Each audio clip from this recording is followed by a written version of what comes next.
You shouldn't. You're not a three-point shooter. Why are you sitting there? Game 7. Mm-hmm. Cleveland Cavaliers win 125 to Uh-huh. 94 Mm-hmm. to make it to the Eastern Conference Finals, the farthest they have been since LeBron James's departure. Okay, can you say that a little bit better? I got to get No, LeBron. no, no. Say the truth. What's the truth? Like, give it its grand entrance. The first time back in the Eastern Conference Finals since LeBron James's departure. No, we don't like that one either. Because it doesn't show how grand he was. Okay, how about this? Let me try to set you up for you to. Okay, so remove LeBron James. Okay. Okay, all right. Oh, okay. You see what I'm saying?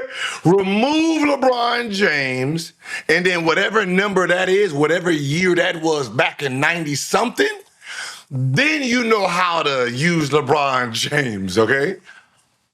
Let's see. I think. Yeah. Ooh.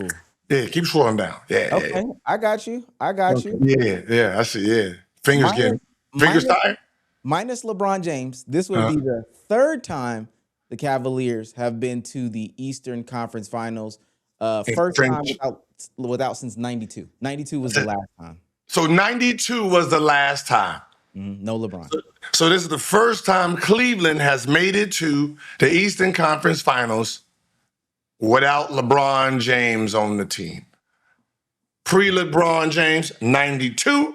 Post-LeBron James, 2026. There we go. Yeah. We did it, Cleveland. Yeah. You did it. Yeah. Stand up. Stand up.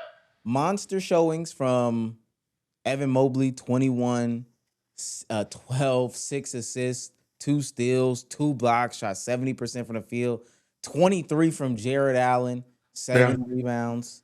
They came to play. They offensively had the game that they needed to have, right? For the most part, it was a grimy up and down game where no one really looked good in Cleveland, nor Detroit, but no one really looked good offensively game to game, right? Everybody kind of struggled. So, this is a great game for them because multiple players was playing good at the same time. We do got Donovan Mitchell added 26, 8 assists, 6 rebounds, efficient from the field, 45 from the field. And then Sam Merrill off the bench also added 23. I mean, they just did it to him. Now, do we want to go to the negative? I mean, we already know their problems, but you can go to the negative. I want to go to Detroit. I know you do. Yeah. Ooh. Cade, 13 points, 5 assists, 4 Yeah, rebounds. they lost. Yeah, the 13. That was a loss. That was it right there. 13 points. Yeah. Now, like I said at the beginning, like who's the person who's going to win this series is Detroit going to be able to hold off Cleveland's offense with their defense? Because Cleveland's defense had an advantage because Asar and other players couldn't shoot the basketball. So they were basically playing for the most of the playoffs 1 versus 5, 1.5 versus 5, maybe 2. I don't know if Detroit has had 4 players play good in any of the playoff games. So the day Cade struggled would have been the day they got blown out because he did everything for them. So it didn't really look like they were capitalizing or trying to capitalize on people not wanting to play Asar, and they're going off of Asar and doubling off Asar. It just those guys are valuable, but to a certain point, then it's a detriment to the team because you're literally playing 4 and 5. Like you I don't know if people understand the concept of that. Right? Let's take the worst defender, if we can say that's James Harden. If we want to say James Harden is the worst defender, right? Can you ask yourself, did James Harden get exposed on defense, or did he ever get attacked on defense? No, because he's guarding a guy who don't shoot the ball, who can't shoot the ball. So James Harden defense turns from an F to an A because he gets to play help side defense. You understand what I'm saying? So if your guy is not putting pressure on someone who doesn't play defense, then you're hurting your team. So you can see that was a big glare in Detroit. That's why I said Cleveland will make it out of the series unless Detroit can just boggle it down and just really neutralize all parties, which they did. It took a game 7 for them to explode. I don't know if you saw, but Kenny Atkinson said, for a guy like Asar Thompson, he gave him great praises on the defensive side of the ball. Defense.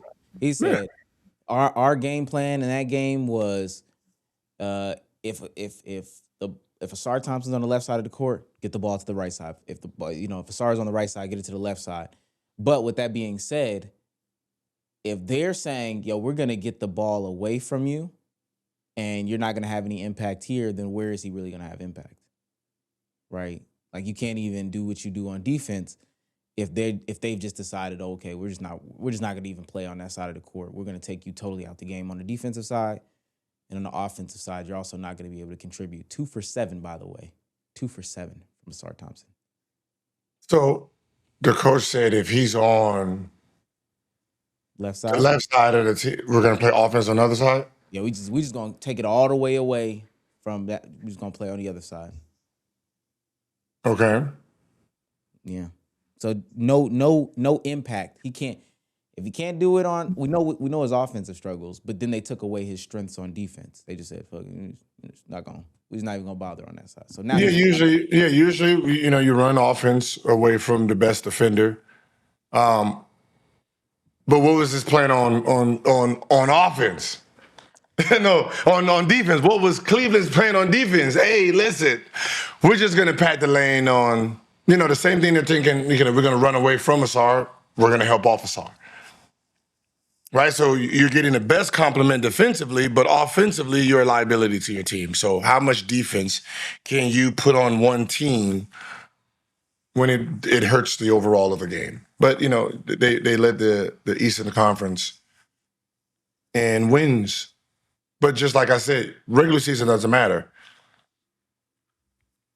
Playoffs is a whole nother basketball game. It's chess. It's knowing flaws and knowing strengths. And if you don't know how to adjust, you're not going to make it. I mean, the fact that you did take Orlando to 7 games and you was down 3-1, that should have been an eye-opening of the offense. Like, one man had to play hero basketball for that series, right? And that was a 8 seed. So of course you had to go into this series, a little skeptical, but every series is different.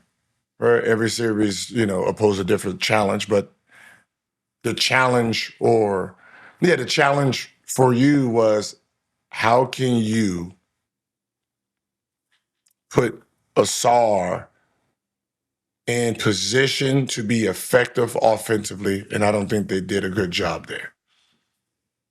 I want to right? That's what I said. Put him in back doors, put him in lobs, like do some lob play threats for him, like fake handoffs, dives, right? There should have been some things that made him a threat to the offensive ball. Like even Draymond Green, offensively, he's still at times gonna, all right, I'm gonna go score, and then, oh man, now like you have to keep everybody honest, and the fact that they wasn't really trying to do that, I don't want to beat the dead horse with him specifically, but I just looked at all 7 shot attempts. This is the last shot attempt of the game for him. That's him in the far corner back there. Yeah, look at this man, like man. And okay, Jenkins gets into the lane. Evan Mobley slides over. Yeah. And then look at the contest though. The non-contest though. All right, let's run that back. And this is what I'm saying. On how you're supposed to really provide for your team offensively. You're in the corner, right? He's driving. Mm-hmm. Whoa, that ain't it. Right here, boom, dive. You're diving. You're diving right behind Mobley. This is a dunk. You're dunking on him. You shouldn't. You're not a three-point shooter. Why are you sitting there? This is a dive. Mobley cannot see you. His back is fully turned. Go watch Sean Marion, early Sean Marion. Right? Go watch the early Sean Marion. This pass, by the time this pass is Sean is on full speed towards that rim to catch this. Dunk. Before you knew it, he was dunking on you. Later, Sean Marion hit that three. But the one thing, like right there, look, like, come on, go back. Right, go, no, forward. Right here, you're saying you can't dunk on this man. Lob your dunk. Look, if he just followed this guy. Yeah. If he just followed the guy. Now look at Mobley, turn his back. Or look, he just, oh my God, you could have just, I mean, you couldn't even drove. But if you was on the move, you could have just drove. But you got to be on the move. You got to follow your man. You got to reposition yourself. That you helping the team, man. You helping him. And look at when he catches. Man, nobody's gonna bother with you. Come on. James is, yeah, everybody just One shot in, you take one step, go one step in. I mean, you might miss it. You might miss it, but he might decide to try to challenge it where you can drive around him. Okay, he will miss it, but you step in, hesitate, go, but me, I'm teaching him. I'm driving, come, follow him.